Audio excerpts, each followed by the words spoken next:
Mikropono sandata ko, ang Panginoon ng agimat ko. Tagalog rap ang instrumento ko, Pinoy hip-hop ang kultura ko.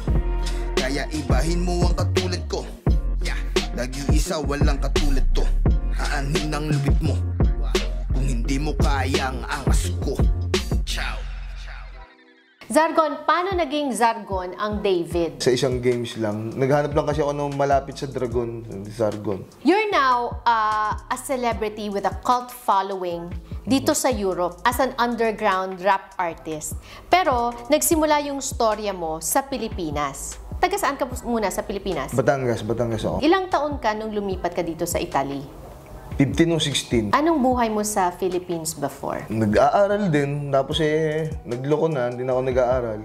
Hindi ko na-trip. Kinuha ako ni mama ko dito. Kamusta yung adjustment? Yung una yung language kasi wala akong alam salita, ayaw ko na dito, gusto ko nang bumalik. Ilang taon o ilang buwan bago ka nasanay na parang okay ka na rin dito?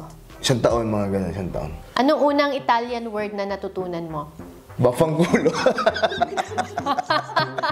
Yun lang, promise. Parang gago, parang ganun. Anong tawag? Bafanggulo. Bafanggulo. Yeah. Bafanggulo. Bulakbol sa Pilipinas, dinala dito ng nanay. Pagdating dito, nagbago ba? Hindi. Lalo lumala. Wala. So, naging problema ako dito ng nanay ko. Oo, binigyan mo ng sakit ng ulo. Lumuluhod na yun eh. Anong pinakamalaking sakit ng ulo binigay mo sa nanay? Yung nakulong ako, tapos lumaya ako ngayon, mamaya tumambay ako, nakulong uli ako. Nakulong ka talaga? Hindi naman yung kulong talagang yung mga 24 hours lang na gano'n, yung mga gano'n lang. Paano? Bakit ka nakulong? Anong ginawa mo? Trouble, mga gano'n. Ikaw ba nagsisimula? Riot. Minsan ako. Malimit ako. Oo. Bakit? Bakit ka nagsisimula ng gulo? Dapat may isang mag-uumpisa para sumama lahat. Trip mo lang mang away, ganon? Oo, dati may mga ganon din akong trip. At least honest siya, di ba? Oo. Papaano ngayon na yung buhay mo na ganon, na bulakbol, paano napunta sa pagiging art of rapping? Kahit dati nung medyo nag-rap na ako, pero nung nagkapamilya ako, naging na. Walang gulo, wala na, mabait na. Buti nabigyan ka ng pagkakataon kasi yung iba, in too deep eh. Meron bang sitwasyon na may gang? Kaya ka ba na? Oo, may gang kami. Ano yung pinaka-gulo na napasukan mo? Siguro riot, saka minsan nangagaw kami ng droga, ganun. Is that why dito sa Milan, ang daming mga graffiti na mga dahil sa mga gangs? Maraming mga baby gang na Italiano marami. Pero naririnig ko rin na yung droga na nabanggit mo, marami din daw mga Filipino ang nalululong. Oo. Madami. Yun ang trip nila eh. Wala kang magagawa. Kung kontrolado ko nga lang utak ng lahat tao dahil sana lahat tayo hindi na nagda-drugs. Mababait na lang. Ano bang message mo as someone na nagkaganon sa gang, nagkaganon sa riot? Basta kung ano yung pinasok mo, labasan mo. Huwag kang mayabang, dapat ikihabol. Makinig ka na matuto. Ito rin yung mga message mo kasi, di ba? Sa pagra-rap mo. Okay. Medyo makabayan, medyo may angas, medyo may tungkol sa buhay na ganito. Right? Papaano mo naman nahanap yung talento mo sa pagra-rap? Alam ko kasi may talent ako sa pagra-rap eh. Una pa lang alam ko magaling ako, gagaling pa ako talaga. Ano yung masasabi mong turning point? Ilang taon ka nun? Nasaan ka nun? Anong kanta yon? Siguro mga 2017, 16. Mga ganung point. Medyo pumutok tayo konti. Nakilala, may mga kanta rin na nag-millions lang, nag-record lang. Tapos naririnig tayo sa Pilipinas, ganun. Kamusta na Pilipinas? Bagsak presyo daw ang droga at nagmahal daw ang bigas. Matagal na rin akong hindi nagagawi. Nandito lang ako sa Europa naglalagi. Piso gawin natin triple. Palaging gutom malatigre. Illegal man o legal, sisigi sa panahon ngayon wala nang libre. Saan ka kumukuha ng mga lyrics? Isip-isip lang. Madali lang kasi sa akin yung ginagawa ko eh. Nabanggit mo yung pamilya. Simula na nagkapamilya ka, umayos yung buhay mo? Pamilya is asawa, ang mga anak? Oo. So, bilang tatay, kung bibigyan mo sila ng advice sa lahat ng pinagdaanan mo sa buhay, anong advice mabibigay mo in rap form? Mag-aral sila ng mabuti para ang buhay nila ay bumuti. Di ba? So, lagi ko lang sinasabi sa kanila, huwag niyong gagayahin yun.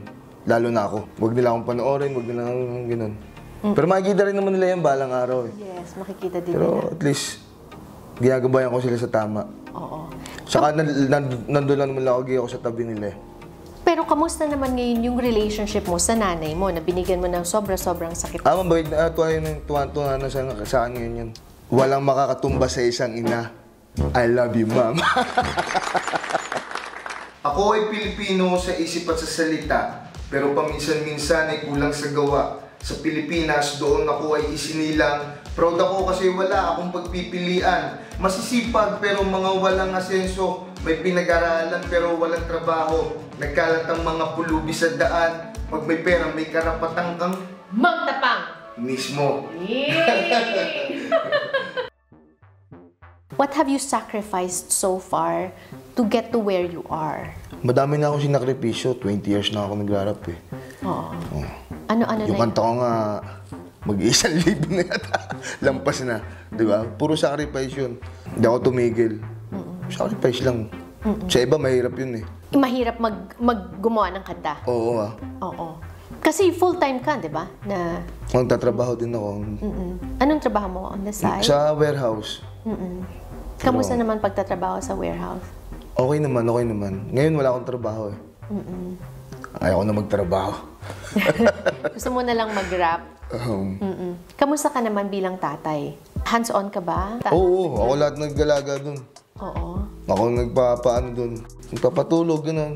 Ng mga bata. So, ano naman ang mapapayas mo sa mga tatay na marami pala ding mga Filipino na tatay dito sa Italy na sila yung nasa bahay habang si Mrs. ang nagtatrabaho sa labas? Mahalin nila yung trabaho nila at mahalin nila yung pamilya nila. Yan ang tunay na lalaki. Ang ganda ng message na yun. Pwede mo yung i-rap. Masasama ko sa direksyon. Isasama ko sa'yo. Pasalamatan mo ako kasi ako nagbigay ng idea sa'yo Ibanggitin mo ako Sa Pilipinasa, sana ay pag-asa. Makaibang loob, mas malaki pa sa grasa. Ako na ang bahala, ako babalasa. Pagkabalan mo kayo. So ngayon na you're back from a world tour? Saan-saan ka nakarating before this interview? Oo. Makati, sa Bicol, sa Quezon, Batangas, sa Laguna, sa Pasig. Wow. Kamusta naman yun? Okay naman. Success lahat. Busog na busog ako sa suporta. Salamat. Oo. In-expect mo ba na yung buhay mo, na yung mas batang David or Sargon, na-imagine mo ba na ganito ang tatahakin na landas? Alam kong darating ako sa ganung pagkakataon. Kutob ko yun, una pa lang. Kaya hindi ako nagdalawang isip. Ito na tayo. So, to what do you attribute your success? Ang pinanggalingan yun, yung mga walang sumusuporta sa akin, yung walang bumibilib. Yun ang pinanggalingan yan. So, kaya nito pa rin ako. Hindi ako tumigil. And then, lahat sila proud sa akin ngayon. Right. Anong sinasabi nila noon? Anong mga... Wala silang pakialam. Anong masasabi mo ngayon sa kanila? Good luck. Hindi man sila sumuporta eh. May susuporta mo sa akin iba, hindi ko na sila binibilang. Para sa'yo, how do you define success? Kasi ako dati, makilala lang ako sa rap, makilala lang ako. Success na yun sa akin, kumbaga tagumpay ko na yun eh. Pero pag siguro more success pa talaga, yung tagumpay talaga kapag may napapala ka na doon sa ginagawa mo. Di ba? Dati kasi wala akong nakikitang pera dyan sa pagrarap. So, ngayon may ano na tayo. Kumbaga, may pressure din. May napapala tayo. Di ba? Lagi naman yan sinasabi ng nanay natin, dapat may napapala ka dyan sa ginagawa mo. Kung wala kang napapala dyan, tigilan mo na yan. Di ba? Tunay naman yun eh. Ang ganda nun eh. Kasi di ba, matagal kang walang napala. Some people could have given up. Bakit hindi ka nag-give up? Eh kasi nga, alam ko may papapala ako one day. Ngayon may napapala ka na. Yes, konti-konti. Anong sinasabi na ngayon ng nanay mo? Gano'n. Galingan mo pa, ganyan. Humble ka lang. They look up to you. Anong gusto mong mapulot ng mga fans mo sa'yo? Mahalin nila yung pamilya nila. Like tipo, kung hindi ka man naging mabuting anak, maging mabuti kang magulang. Ano pa mga pangarap mo para sa pamilya mo? Para sa nanay mo? Wala, bigyan ko lang sila ng magandang buhay. Makabawi lang ako kasi na yun. Ano ba ang magandang buhay? O kaya bigyan ko sila ng titi sa mansyon. Yun. Sana, dumating tayo doon. Pwede naman eh. Ano ngayon ang mapapayo mo sa mga ibang nanonood na may mga pangarap din na gusto nilang maabot? Abutin nyo lang ang pangarap nyo kasi yung pangarap nyo sa inyo yan, walang ibang kukuha niyan. Ikaw lang.